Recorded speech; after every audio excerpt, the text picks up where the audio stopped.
Hello everyone, my name is Mudit Pandey and I am the president of Sevi Foundation and co-founder of My Admission Card. As you all know that we intend to bring foreign universities for your guidance on our episode. Today I am glad and happy to welcome Ms. Sonam Parashar on our episode from King's Education. Hello madam, how are you today? I'm doing very well, Muditji. Thank you so much for having me here. As per our norms, can you just introduce yourself to our audience and tell something about your experience, which all companies have you worked for, and Yes. in this current company, what does the King's Education exactly do? Okay, thank you. And first of all, thank you for having me here. So, I started my career journey specifically in overseas education since 14 years. I'm into this industry. Great. And I have worked with companies like Navitas, Shorelight, Global Study Partners, and now currently I'm working as a recruitment director South Asia for King's Education. Great. Now, if I talk about King's Education, we represent US institutions as well as UK universities and programs in India, or specifically if I talk about regions like Gujarat, south of India, north of India. So these are the basic primary markets and target audience that we look out for, and help students to tell us and tell them more about our institutions, the processes, career guidance, programs that we have in our institutions. So this is what we are we are lucky enough to be associated with My Admission Card, and we really look forward to this association and working together and guide more and more students in solving their purpose and their career journey to overseas market. Thank you, madam. So coming forward, as there is a lot of buzz nowadays about US is an upcoming destination. If we compare it to other years, the last year the maximum student that went from India was in US.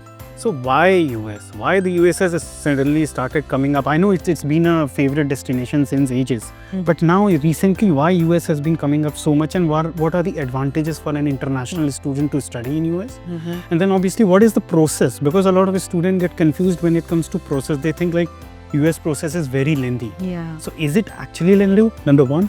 And the second, what is the exact process? So that the student should not get conned by the agent sitting in the market?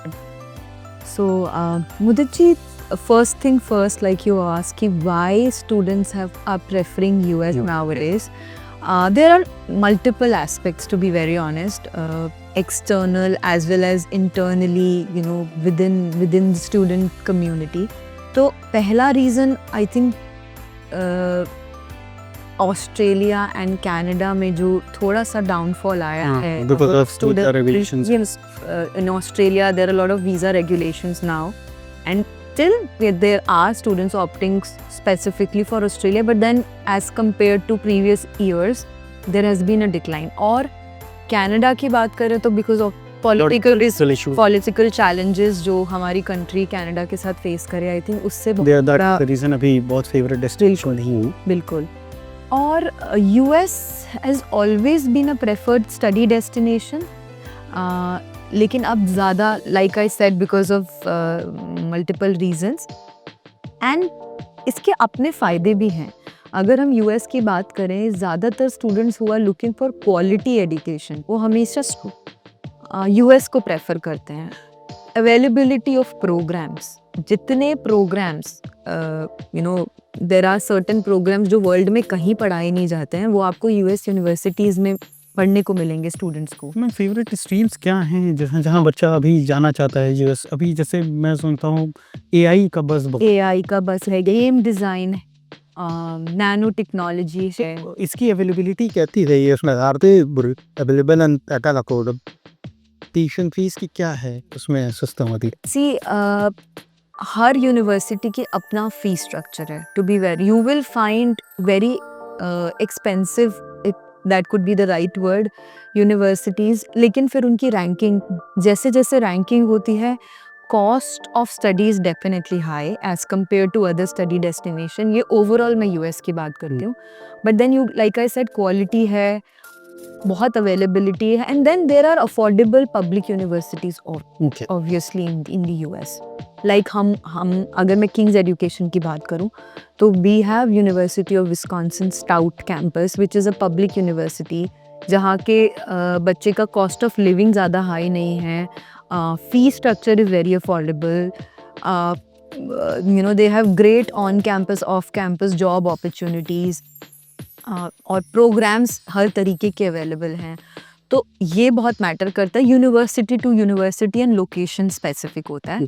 US एक ऐसी country है जहाँ पे I think more than 3000 plus, I might be wrong with the figure, लेकिन इतनी ज़्यादा number of universities हैं वहाँ पे, और वैसे ही नंबर ऑफ़ प्रोग्राम्स अवेलेबल हैं। और आप अगर पॉपुलर प्रोग्राम्स की बात करेंगे तो पहले, अभी भी है खैर, काफ़ी स्टूडेंट्स यूके जाते हैं मैनेजमेंट प्रोग्राम्स के लिए, but one of the country जहाँ पे स्टूडेंट्स इंजीनियरिंग के बाद मैनेजमेंट या बिजनेस डिग्री के लिए जाते हैं वो यूएस है।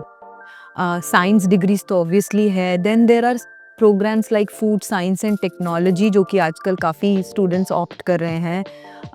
बायोलॉजी के लिए जाते हैं, माइक्रोबायोलॉजी, ऑफ कोर्स जो सबसे ज़्यादा आजकल बच्चों के amongst very famous is AI. और I think US is the only country जहाँ पे सबसे up to date course and curriculum होते हैं। उनका हर ईयर अपडेटेड होता है course and curriculum, which is unlike any other country in the world. वहाँ पे जैसे अगर मैं इंडिया की भी बात करूँ तो 5 साल में वो रिवीजन होता है कोर्स पे, यूनिवर्सिटी काम करती है।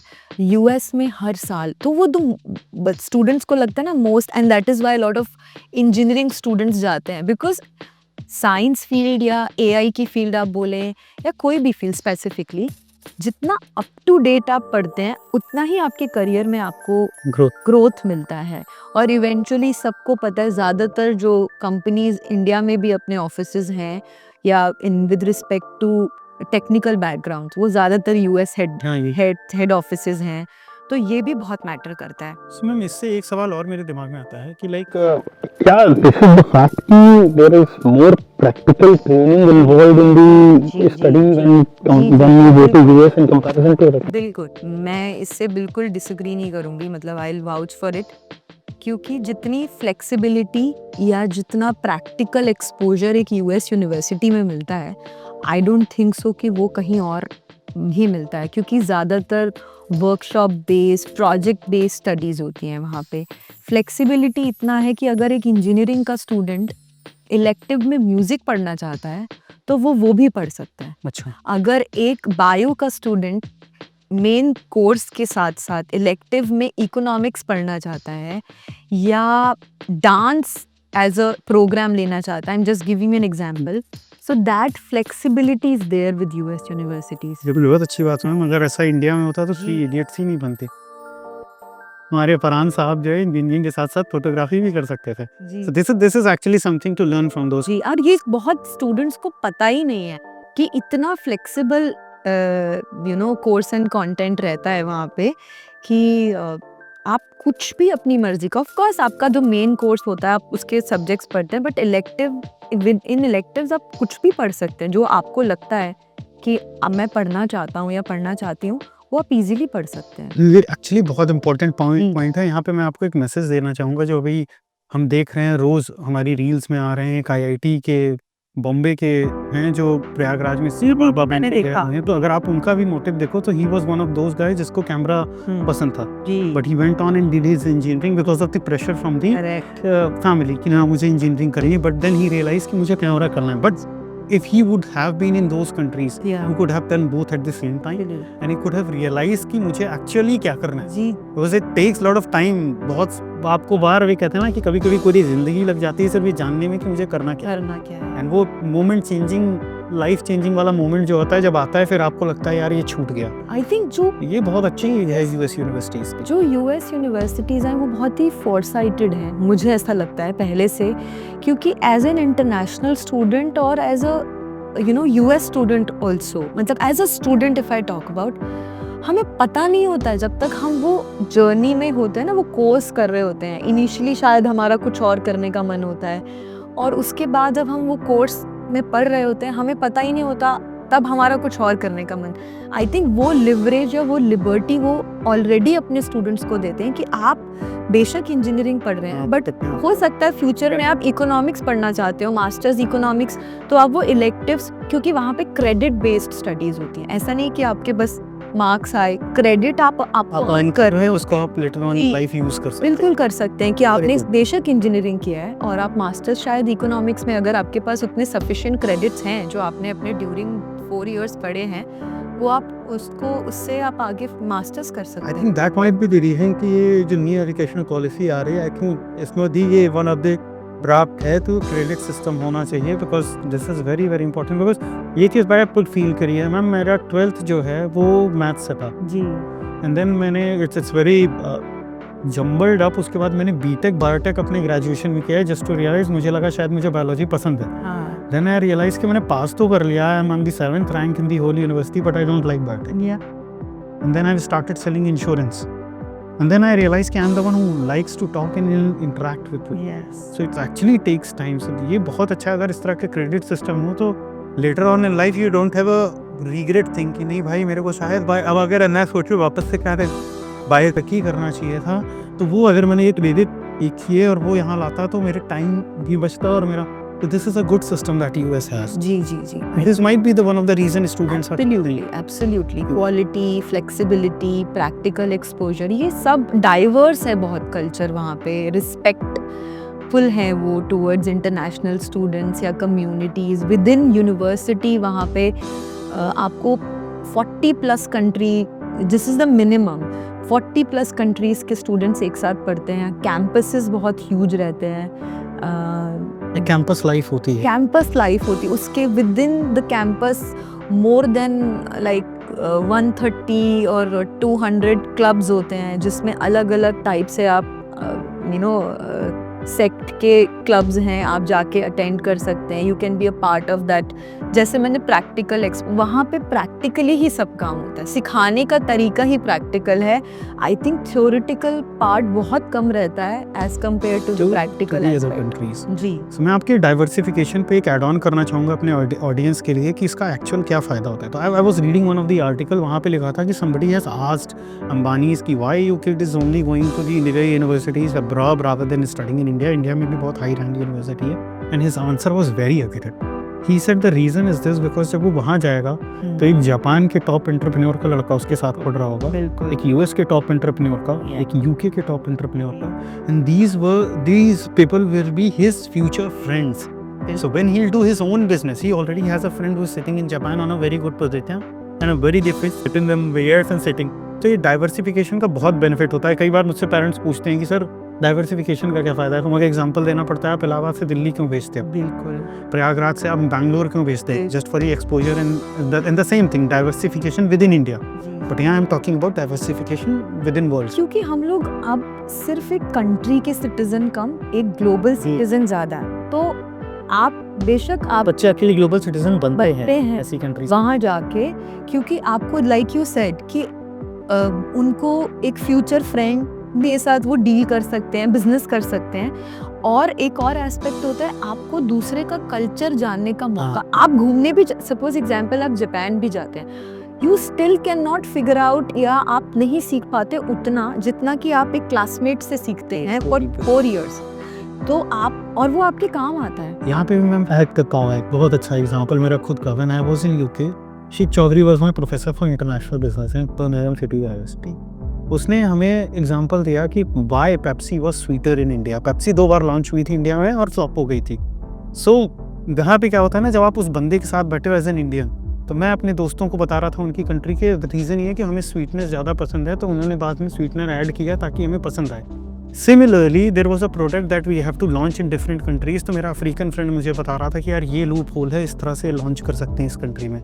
मेरा जो एक और फ्रेंड बैठा था जो चाइना का था, वो बता रहा था कि चाइना में इस तरह से एंट्री ले सकते हैं, ये rules and regulation. So it's actually came hand. Right. जब आप वापस से अपनी लाइफ में जाते हो 10 years forward, this comes handy. Absolutely. This comes handy. Diversification we have already discussed a lot about it.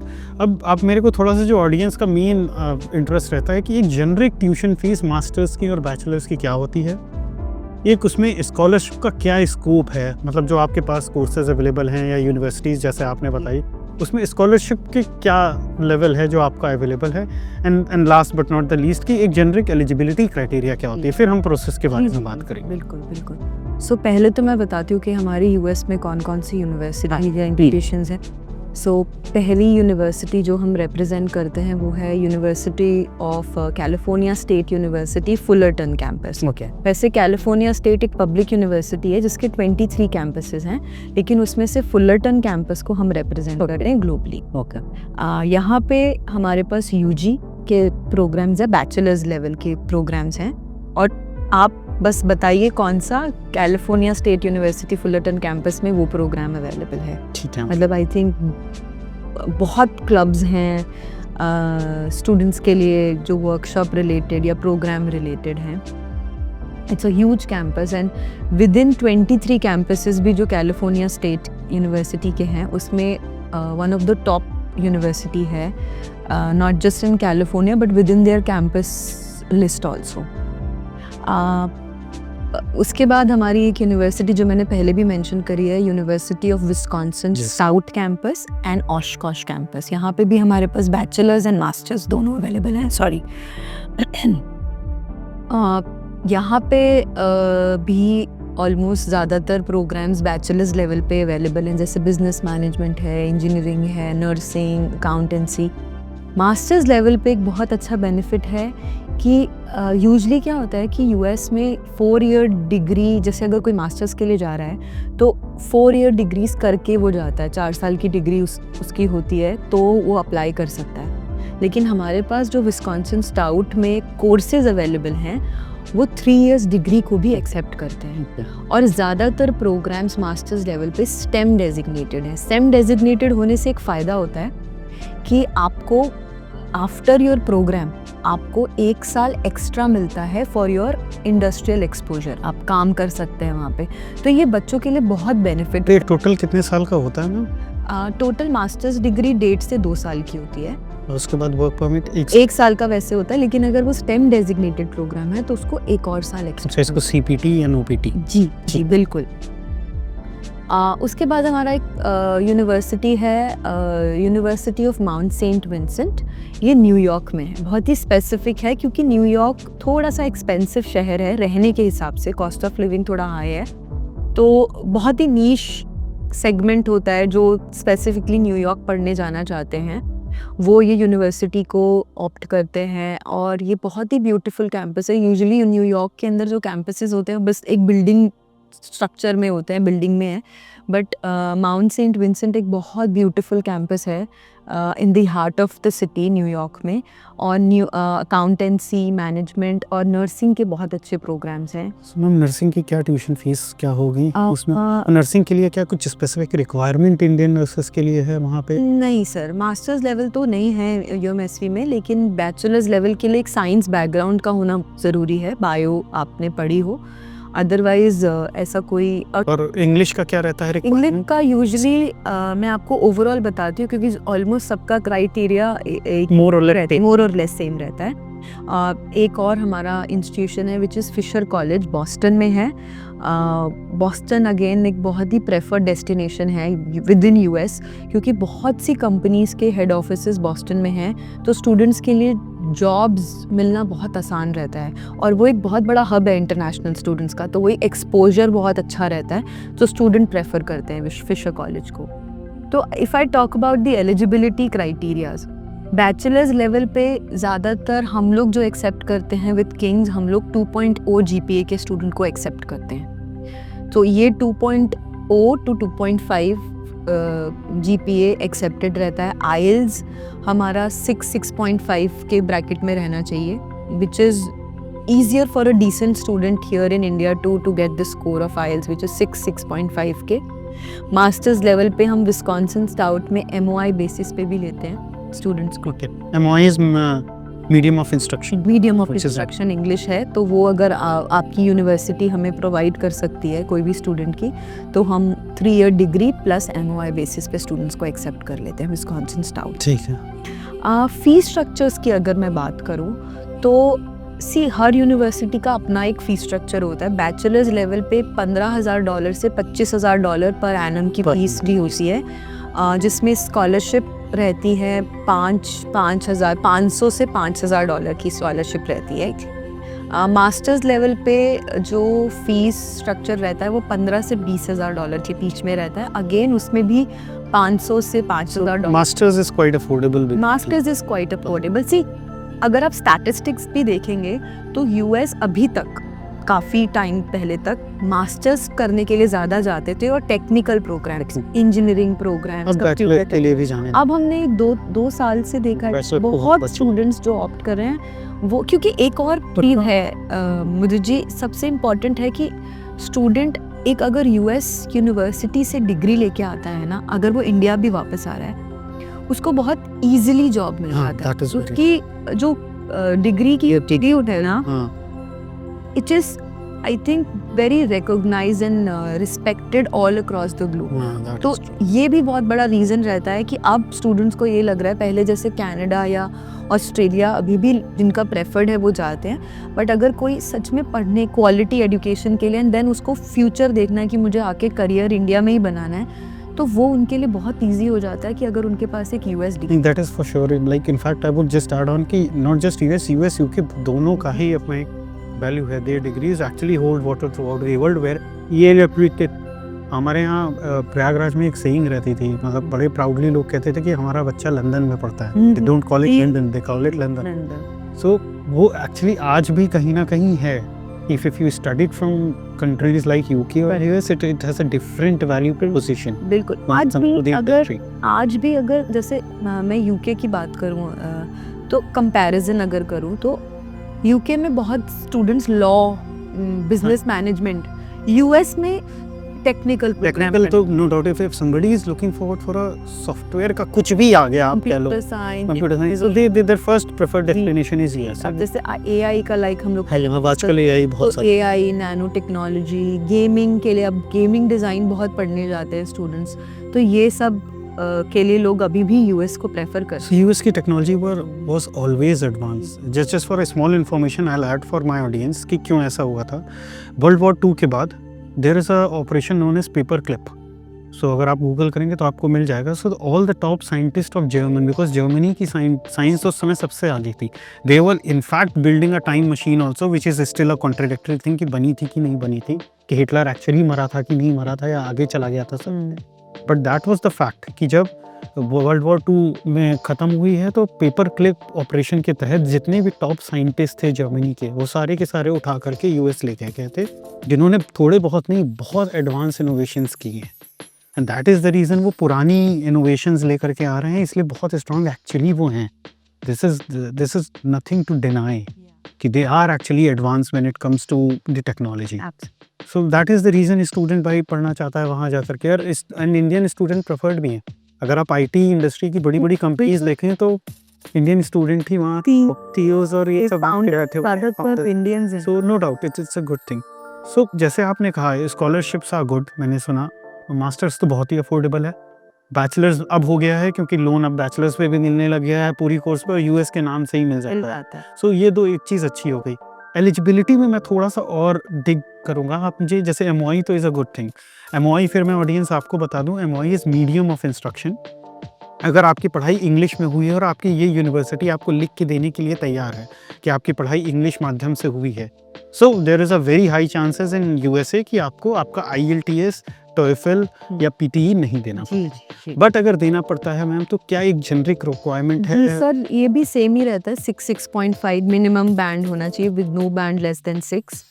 ये एक बैचलर्स और मास्टर्स दोनों के लिए. अब जैसे अगर मैं अपने इंस्टीट्यूशंस की बात करूं तो विस्कॉन्सिन स्टाउट ही अकेला हमारा इंस्टीट्यूशन है जो MOI एक्सेप्ट करता है. यूएस में सब कॉलेजेस या यूनिवर्सिटीज एक्सेप्ट नहीं करते हैं. There are very few which accept. हाँ, और 3 इयर्स डिग्री भी सिलेक्टेड आजकल ज़्यादा यूनिवर्सिटीज़ लेती जा रही हैं. But then if I talk about my institutions then list हम लोग विस्कॉन्सिन स्टाउट में 3 ईयर डिग्री एक्सेप्ट करते हैं फॉर मास्टर्स प्रोग्राम. ठीक है madam. So going forward from here, एक बहुत ही इंपॉर्टेंट क्वेश्चन जो आजकल सारे पेरेंट्स पूछना चाहते हैं, what about the safety of a student? जी सर, इंटरनेशनल लेवल पे देखिए हम बहुत न्यूज़ सुनते रहते हैं इधर उधर, मतलब वहाँ किसी safety again depends upon location also.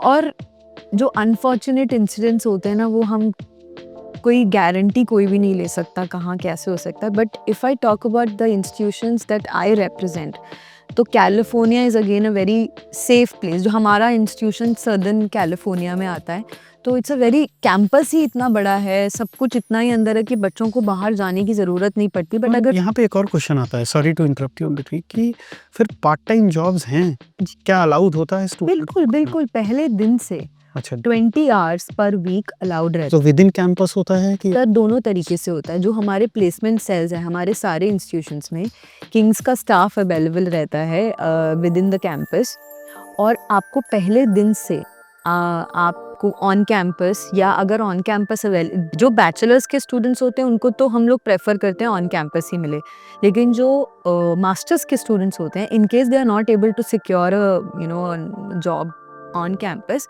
तो ऑफ कैंपस बहुत अपॉर्चुनिटीज हैं। They are allowed to go? जी जी बिल्कुल बिल्कुल अलाउड है।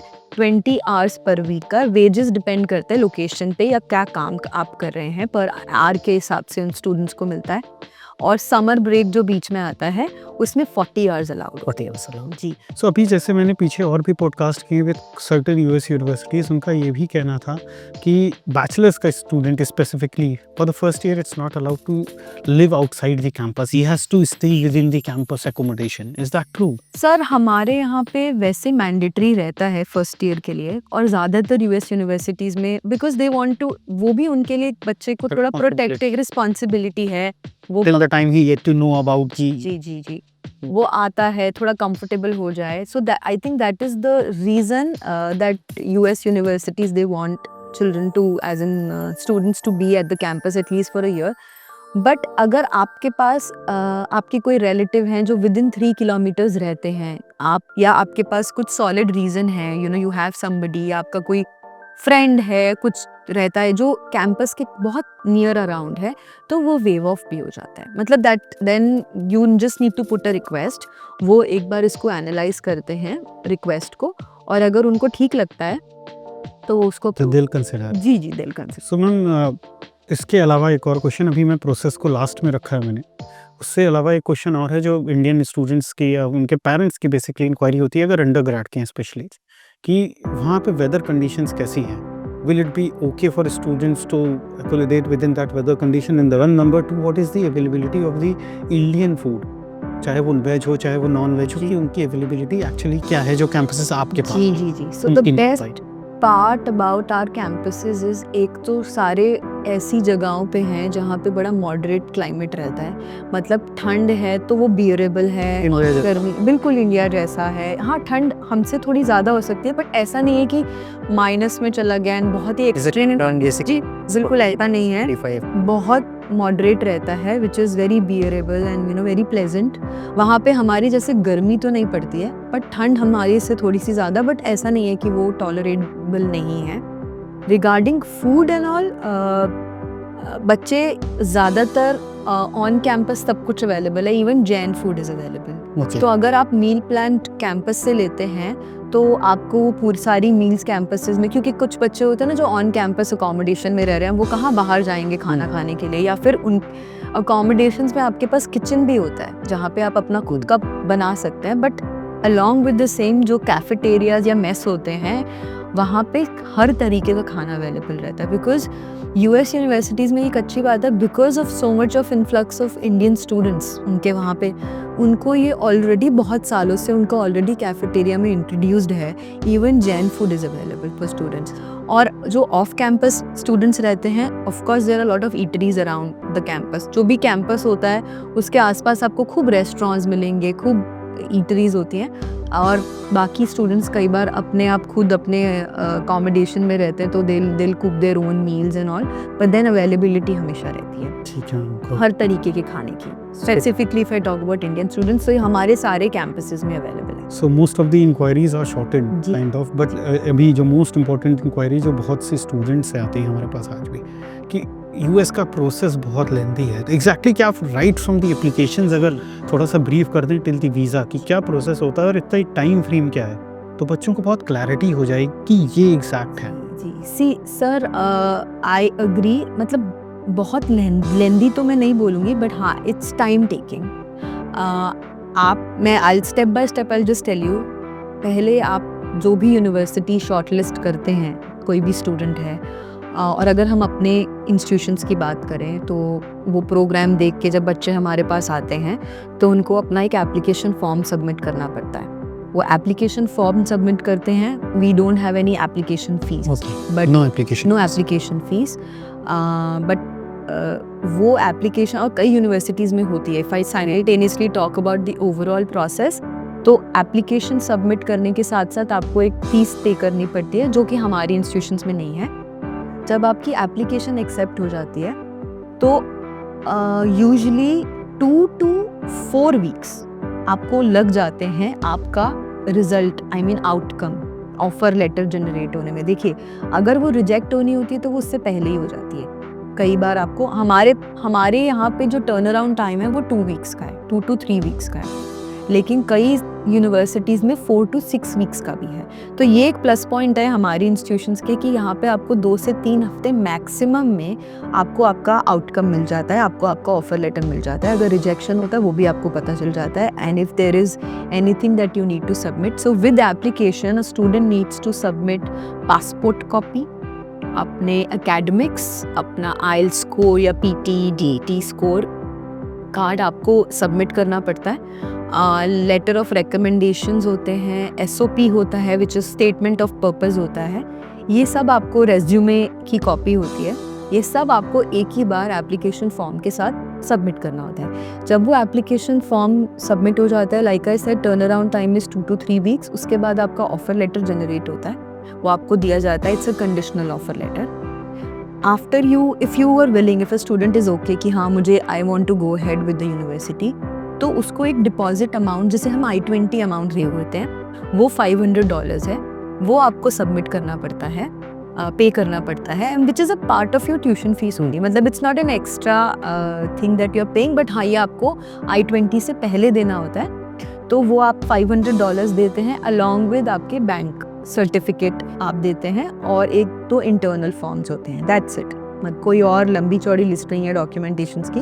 इसमें बैंक का जो आप देते जी। हैं डॉक्यूमेंट, उसमें क्या अमाउंट होता है जो आपको शो करना होता है basically? Sir, it is usually between $40,000 to $50,000। Okay, इससे कम भी होता है क्योंकि हर यूनिवर्सिटी का अपना क्राइटेरिया होता है। कुछ यूनिवर्सिटीज़ $40,000-50,000 इसका कुछ ड्यूरेशन होता है कि मिनिमम इतने दिन सर, से अकाउंट? जी बिल्कुल, ये 6 महीने से पुरानी नहीं होनी चाहिए अच्छा। स्टेटमेंट, नई जितनी मर्जी चलेगी। नहीं, जितनी मतलब मर्जी चलेगी। चाहे आप आज सबमिट कर रहे हैं तो 1 दिन पुरानी चलेगी। अच्छा, उसमें पैसे का कोई ड्यूरेशन नहीं होता कि 28 डेज नहीं, की मिनिमम सर। होना चाहिए? नहीं सर, ऐसा कुछ नहीं है। फ्रेश अमाउंट भी चाहिए? फ्रेश अमाउंट भी चलता है, और पर लोन हो तो ऑब्वियसली जी लोन है तो बात ही, मतलब वो लोन एक्सेप्टेंस लेटर एक्सेप्टेंस चलता है। बाकी जो भी बैंक अगर लेटर है, आप सेविंग्स मेनली आपको दिखानी होती है। अगर आप फंड्स दिखा रहे हैं तो या तो सेविंग्स में दिखा सकते हैं या FD में दिखा सकते हैं।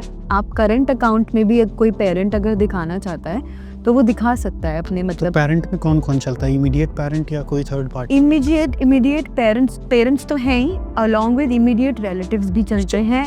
आपके अंकल, आंटीज, कोई भी स्पॉन्सर हो सकता है। कोई भी स्पॉन्सर? कोई स्पेसिफिक नहीं है कि आपका ब्लड रिलेशन ही होना चाहिए या आपका ब्रदर सिस्टर या आपके पेरेंट्स ही होने चाहिए।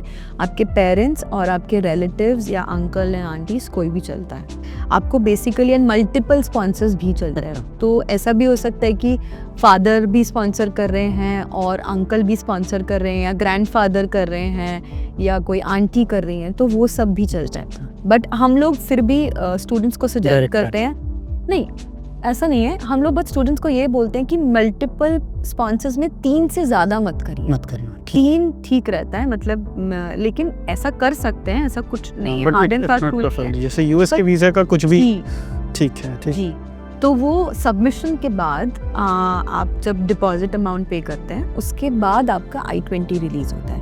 I-20 का turn around time after you submit all this documents, it usually 1.5 weeks.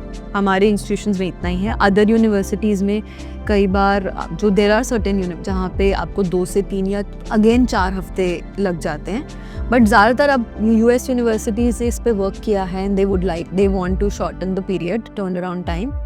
तो 1-1.5 हफ्ते के बाद आपका I-20 रिलीज होता है, एंड साथ के साथ the day you get your I-20, I think simultaneously आपको अपनी वीज़ा फाइलिंग स्टार्ट कर देनी चाहिए।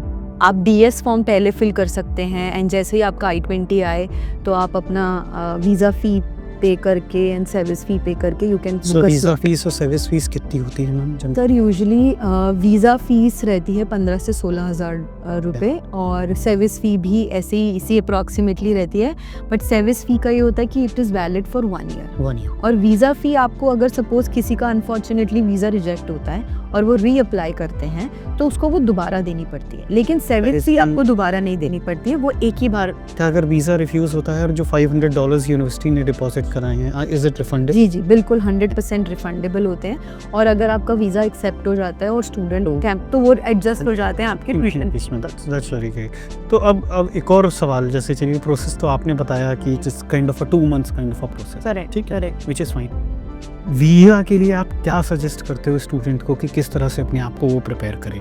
Sir, I been taking a lot of, we prepare as a university also, and personally, individually, I have been preparing students for visa for the past, again, 10 years.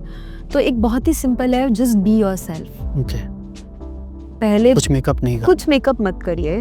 बहुत से ऐसे myths हैं जो students को लगता है या कई एजेंट्स को जो गाइड करते हैं कि आप अपने रिलेटिव के बारे में मत बताइए, आप ये मत, ऐसा कुछ नहीं है। आप जितने ऑनेस्ट रह सकते हैं आप रहिए, क्योंकि वो इजी होता है वीज़ा आंसर करना। जितना आप रट के जाएंगे उतना ही वो आज के टाइम पे आपको रिजेक्शन के चांसेस ज़्यादा हो जाएंगे। और secondly, you need to do your homework. आप डिपेंड मत करिए कि मेरे को एजेंट ही बताएगा, एक एजेंसी पे नहीं, मतलब उन पे, क्योंकि ऑब्वियसली वो भी पूरी मेहनत करते हैं एक बच्चे के साथ। तो ओनली थिंग इज़ कि इवेंचुअली आप उस यूनिवर्सिटी में जा रहे हैं या आप वो प्रोग्राम पढ़ने जा रहे हैं, एटलीस्ट हैव अ क्लैरिटी कि मैं ये क्यों करना चाहता हूँ या चाहती हूँ, मैं ये प्रोग्राम क्यों पढ़ रहा हूँ या मैं इस यूनिवर्सिटी में क्यों जा रही हूँ। आपका इंडिविजुअल चॉइस क्या है। इट इज़ ओके टू से कि मैं इस यूनिवर्सिटी में इसीलिए जा रही हूँ या जा रहा हूँ क्योंकि मुझे ये फीस अफोर्डेबल लगी या मुझे ये लोकेशन अफोर्डेबल लगी, आई मीन अच्छी लगी, या मुझे मेरे रिलेटिव वहाँ रहते हैं पास में। These are all honest answers and these are all accepted. वो भी समझते हैं। I don't know why there was a myth, because why I'm saying this, I have done a proper program or a workshop with ex visa officers. तो ये सारी clarity मुझे मतलब important message हमारी ऑडियंस के लिए। तो ये बहुत इम्पॉर्टेंट है उनके लिए जानना कि जितना आप अपने आप को नॉर्मल, कंफर्टेबल एंड ऑनेस्ट रहेंगे, आपके चांसेस उतने ही ज़्यादा हैं। आप जितना मेकअप करेंगे और the answers should not sound mugged up, वो बहुत ही नेचुरल लगना चाहिए। तो इसीलिए मैंने ऑनेस्टी की बात की। जितने आप ऑनेस्ट रहेंगे उतना आपका आंसर नेचुरल रहेगा। जितना बच्चा रट के जाएगा उतना वो बड़ा अननेचुरल एंड वेरी अनकंफर्टेबल रहेगा। तो वो उनके लिए जज करना बहुत इजी होता है कि this is not, because at the end of the day the whole visa process is about checking whether the student is genuine और नॉट। तो वो आपका रिफ्लेक्ट करता है आपके आंसर्स में। I think that is the only tip you want to give जी। these students? And I have seen students coming up when I prepare them, ऐसा कि वो बहुत फ्लैशी इंग्लिश बोलते हैं, बहुत ही फैंसी वर्ड्स बोलेंगे, तो शायद मतलब they are for that. No, they are not. They are looking for very basic spoken English. उनका पर्पस सिर्फ ये रहता है genuinity and also to see that जब वो क्लास में जाके वहाँ पढ़ेंगे, because obviously the medium of instruction is English. is English. So are you able to understand that? उनको नहीं चाहिए फैंसी वर्ड्स, उनको नहीं चाहिए हाई वोकैबुलरी, उनको बेसिक अंडरस्टैंडिंग चाहिए कि ये बच्चा बोल भी पा रहा है, कि जब उसको वहाँ क्लास में खड़े होके हम लोग इतनी बात करते हैं ना प्रैक्टिकल एक्सपोज, तो वहाँ पे तो आपको अपने आप को रिप्रेजेंट करना पड़ेगा। तो आप वो कर भी पा रहे हैं या बस see for the sake of getting the visa you are, तो वही एक बस चेकिंग है। And I think that plays a very important role. So that is a tip for everyone. Yes, that is a tip for everyone. And one more thing that I would like to address and would like to recommend to all the potential students, कि आप जितना जल्दी decision लेके जितना जल्दी filing करेंगे visa के लिए उतना अच्छा है. जैसे if I talk about fall 2025, तो आपको आज से एप्लीकेशन करना पड़ेगा ताकि आपका मार्च तक आपका I-20 आपके पास आ जाए, आपको डेट अप्रैल की मिल जाए. आप तो वो तब आप जा पाओगे। ये मतलब जा तो आप तब बाद में भी सकते हैं, but the only thing is कि वीज़ा सक्सेस रेट जितना पहले ज़्यादा होता है, धीरे धीरे वो कम होता जाता है। तो near to the intake, suppose fall intake सितंबर में स्टार्ट होता है या अगस्त सितंबर में, तो जुलाई में जो वीज़ा सक्सेस रेट होगा वो बहुत लो होगा as compare to the visa success rate in April and May.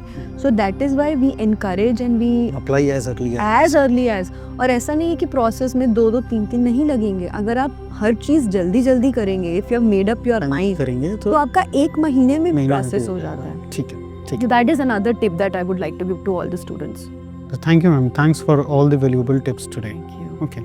So, madam, thanks a lot for your presence today and answering all the inquiries that normally comes from the student, because ये सारे के सारे बहुत generic but valuable insights थी आपकी, और इस तरह की inquiries हमारे पास regular आती है। जो आपने लास्ट में 2 टिप दी वीज़ा की, वो बहुत important थी।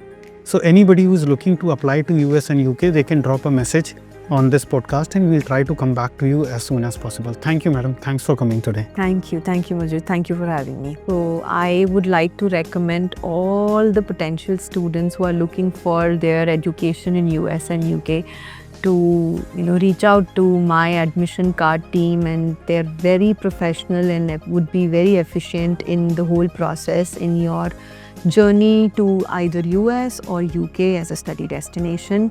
King's Education is very proud to be associated with my admission card, and see you in US. Thank you.